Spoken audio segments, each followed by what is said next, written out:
The engine, this 20 kilowatt-hour HyperDrive battery, is the frame. It's a monocoque, and everything else bolts to it.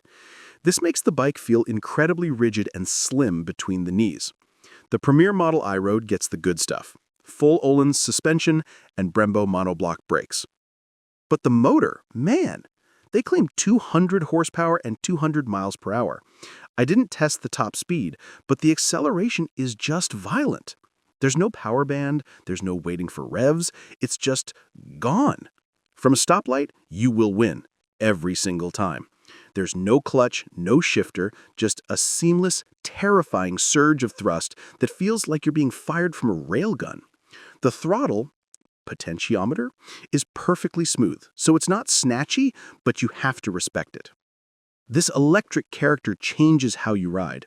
You don't downshift for a corner, you just roll off, let the aggressive regenerative braking slow you down, and then roll back on.